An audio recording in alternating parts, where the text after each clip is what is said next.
Russia is undergoing earth-shattering changes, and the era of Putin may be coming to an end.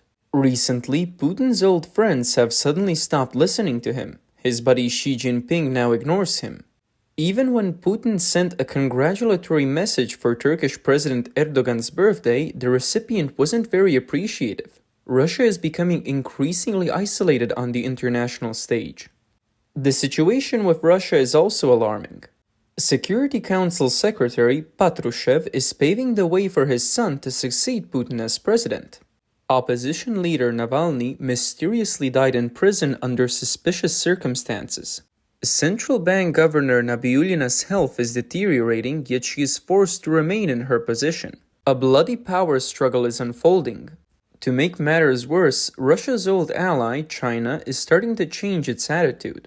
The two countries, once brothers in adversity, are now secretly suspicious of each other. Russia has even made plans to guard against a Chinese attack, fearing that China will take advantage of the chaos to occupy Siberia. Although the two leaders are still polite on the surface, they already dislike each other deep down. The United States, of course, will not miss this opportunity. It is gradually wooing countries around Russia, hoping to completely isolate it. Putin is now truly besieged both at home and abroad.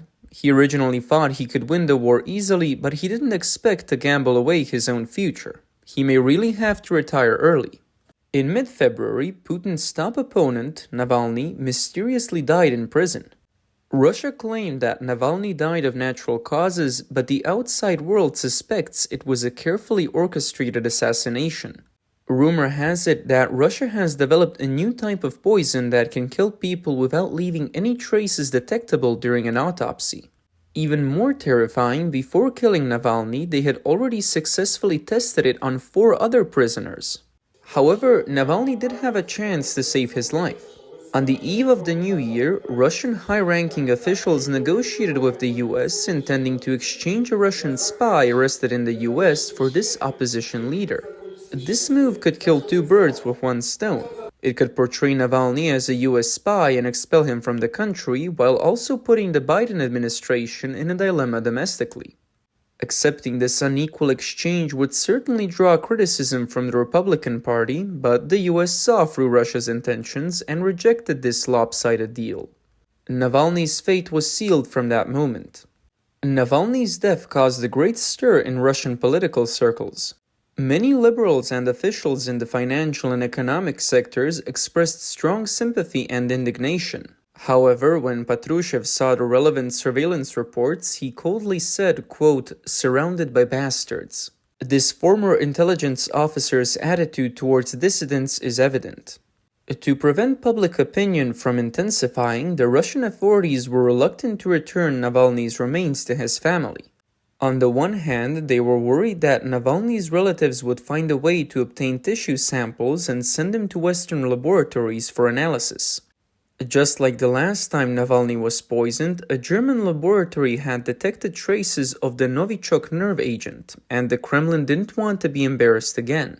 On the other hand, they were also concerned that the funeral would become a rally for the opposition, igniting the fuse on the eve of the general election. The authorities even stopped Navalny's mother from holding a decent funeral for him under the pretext of, quote, keeping the funeral simple. At this sensitive moment, several heavyweight figures are also in a precarious situation. In Petrushev's eyes, the central bank governor, Nabiullina, is an unstable factor. As a representative of the liberals in the government, she has been skeptical of this war from the very beginning. More importantly, Nabiullina holds the core secrets of the Russian financial system, and if control is lost, the consequences are unimaginable. Therefore, Patrushev decided to closely monitor Nabiullina. Nabiullina, whose health is deteriorating, is utterly unable to extricate herself from the current situation. She has tried to resign many times but has been refused by Patrushev for various reasons. It is reported that Patrushev even warned Nabiullina that the stability of the Russian financial system must be ensured before his son, Dmitry, takes office as president. And no mistakes can be made. Under high pressure, Nabiullina's health condition has worsened. Some worry that this central bank governor may not be able to escape misfortune and may eventually die in office. In addition to Nabiullina, former President Medvedev is also in a difficult position. When the media disclosed that he had accidentally suffered chemical burns on his face during a beauty treatment, Patrushev was quite indifferent. In Patrushev's eyes, any factor threatening the stability of the political situation should be eliminated. Before invading Ukraine, Russia received strong support from China. Putin had boasted that he would take Ukraine in 3 days, and Xi Jinping believed him, not expecting the war to reach a stalemate. Soon, Putin is expressing disappointment over what he perceived as inadequate economic and financial assistance from China, as well as the cautious approach from Xi in providing military support. In fact, China has secretly provided a lot of economic assistance to Russia, sending a large number of companies to support Russia and secretly providing military supplies such as drones and electronic components. In 2022, China-Russia bilateral trade reached $190 billion, a year-on-year increase of 29.3%.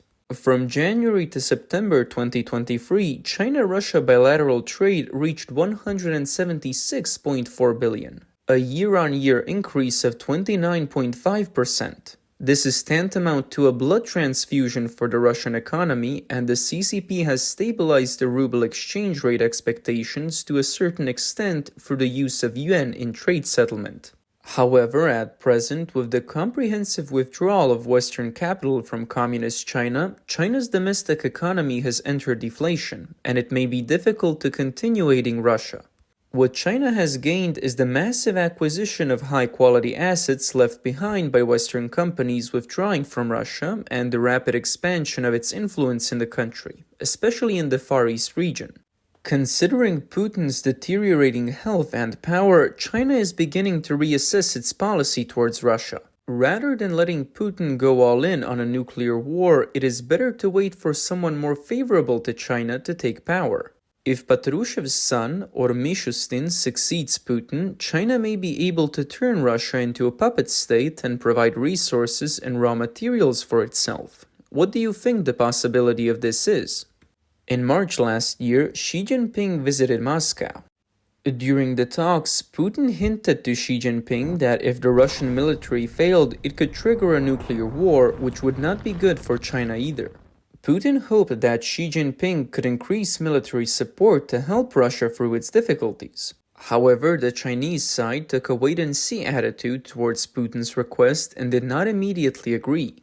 What angered Putin even more was that Xi Jinping seemed to take a condescending attitude and try to persuade Putin to make concessions on the Ukraine issue. Even before the war in Ukraine, Russia had doubts about China.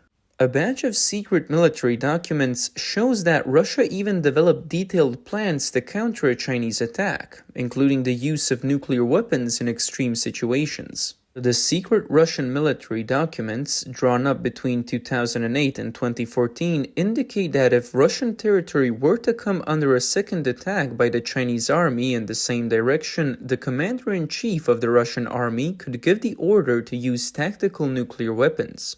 In several war games involving China, Russia envisioned scenarios such as China funding fake protesters to create unrest in the Russian Far East, sending agents to sabotage Russian infrastructure, and amassing troops on the border. Russia also worried that China could launch an offensive against Russian territory through Kazakhstan with the ultimate goal of occupying Siberia or even the entire region east of the Urals. At its core, Russia lacks confidence in its own ethnic minorities. Some of these minorities within Russia have heritage and cultural ties to China. The Russian government fears that in times of instability, these minorities could become a point of infiltration and subversion for China. Moreover, China's growing economic influence in the Far East has heightened Russia's suspicions. More and more Chinese companies and business people are entering the Russian Far East, acquiring land, controlling resources, and gradually dominating the local economy. Russia fears that this economic penetration could gradually evolve into political influence, ultimately threatening Russian sovereignty. At the same time, China's rapidly developing military power, especially its increased presence in Northeast Asia, is a thorn in Russia's side. Although China and Russia often hold joint military exercises, Russia remains uneasy about the capabilities and intentions of the People's Liberation Army, PLA. Russia still has reservations about the PLA's high-tech and military command capabilities. Admittedly, China and Russia still have considerable cooperation in areas such as the Belt and Road Initiative and the Shanghai Cooperation Organization. However, as the Russia-Ukraine conflict drags on, the conflicts between the two countries are likely to be further exposed. Should Russia pivot towards the West, it's uncertain whether this could lead to unforeseen consequences for China. Inside the Kremlin, Putin is now the only one still insisting on fighting Ukraine. Patrushev, the former intelligence chief, opposed the use of force from the beginning. Now he pins his hopes on former US President Trump, hoping he can be re-elected in November to create conditions for a ceasefire negotiation. But the question is, can Trump really win? Even if he wins, he won't take office until January next year. Until then, as long as Putin remains in power, the Russian government cannot back down. In comparison, a change in leadership might make it easier to push for peace talks. There are reports that Patrushev's son is eager to take over as president in August. At this rate, the elder Patrushev may not be able to wait for Trump to take office and will have to negotiate with the Americans as soon as possible. Between these two neighboring countries on the Eurasian continent, there has always been a characteristic. Whoever is stronger calls the shots. When Russian leaders have more prestige than Chinese leaders, China often follows Russia. However, if Russia's leadership is replaced by someone with less experience, China, the younger brother, will try to take power. This can be seen from the relationship between Mao Zedong and Khrushchev. In 1958, when Mao Zedong planned to attack Taiwan, he tried to drag Khrushchev into the waters and have the Soviet Union openly support him. Mao Zedong's calculation was simple. With the Soviet Union's nuclear deterrent, would the United States dare to interfere? But Khrushchev saw through this conspiracy and flatly refused Mao Zedong's request, and the Sino-Soviet relationship began to break down. The relationship between Putin and Xi Jinping was once relatively equal. Xi Jinping tried to join hands with Putin to challenge US hegemony, hoping to use Russia's nuclear weapons to embolden his own ambitions. Putin seemed to fall for Xi Jinping's trick, and his ambitions swelled for a time, invading Ukraine and even threatening to drop nuclear bombs in the face of defeat. However, this kind of risk-taking is not popular among the Russian leadership. Nuclear war is tantamount to mutual destruction, and no politician is willing to bear this eternal infamy. Only someone like Putin, with a broken family and potentially suffering from a serious illness, could potentially go all in and take risks. Given the current changes in Russia's domestic power structure, China has stated that it will help Russia withstand sanctions to the best of its ability, but if Russia tries to instruct China on how to act, China's assistance may be significantly reduced. Therefore, taking advantage of Putin's poor health, replacing him and negotiating with Ukraine has become a tacit consensus in the Kremlin. To ensure a smooth transfer of power, Patrushev urgently needed to win over Wagner's Prigozhin, an unstable element at the time. He originally planned to meet with Prigozhin, who had later been officially declared dead, in Cuba.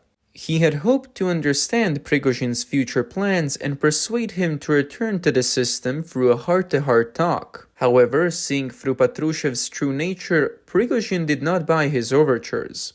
He knew well that nothing good would come from associating with such a person. So, Prigozhin left early for a more concealed location, leaving Patrushev waiting alone in Cuba. Patrushev's plan to buy over Prigozhin fell through, but he understood that Prigozhin could still be an important factor in future turmoil. At the same time, to enhance Russia's international influence, Patrushev also launched a diplomatic offensive in Latin America, visiting Venezuela and Cuba in an attempt to reach agreements on countering US policies. Although he knew he could not find new revolutionary leaders, he still hoped to buy the loyalty of some countries with money. The reason China and Russia have come to this point today is fundamentally because they have a common adversary, the United States and the Western world. Once this common goal disappears and relations between the West and Russia improve, China and Russia will turn against each other in a matter of minutes. The fragility of this friendship has a long history. In the 1960s, the Soviet Union dared to aim nuclear warheads in China. In the 1970s, China sent troops to teach a lesson to the Soviet Union's sidekick, Vietnam. In the end, the relationship between China and Russia is at best one of mutual exploitation and pretense. If there were any true alliance and friendship, the two countries would have long ago signed a military treaty of alliance like NATO. Domestically, the Russian military believes that if large-scale mobilization is not carried out as soon as possible, it will be difficult to achieve a breakthrough on the battlefield. This issue is currently being intensively discussed. After the presidential election and the formation of a new government, the mobilization issue will become even more pressing. Russia must come up with a plan before the end of the summer. However, time is running out for Russia. On February 27th, Israel's representative to the United Nations publicly stated that Israel is providing missile warning systems to Ukraine. Israel's public stance this time, breaking its previous promise not to provide military equipment, indicates that Russian-Israeli relations have significantly deteriorated. Israel even directly strikes Iranian forces in Syria without prior notification to Russian troops stationed there. The warning system currently provided may only be the first step in Israel's support for Ukraine. Once the Gaza conflict subsides, Israel may also provide more military equipment to Ukraine. From Navalny's death to Prigozhin's disappearance, from power struggles to military mobilization, a disturbing Russia is emerging. This former superpower is undergoing a great change unseen in a century. Its future is bound to be full of uncertainties.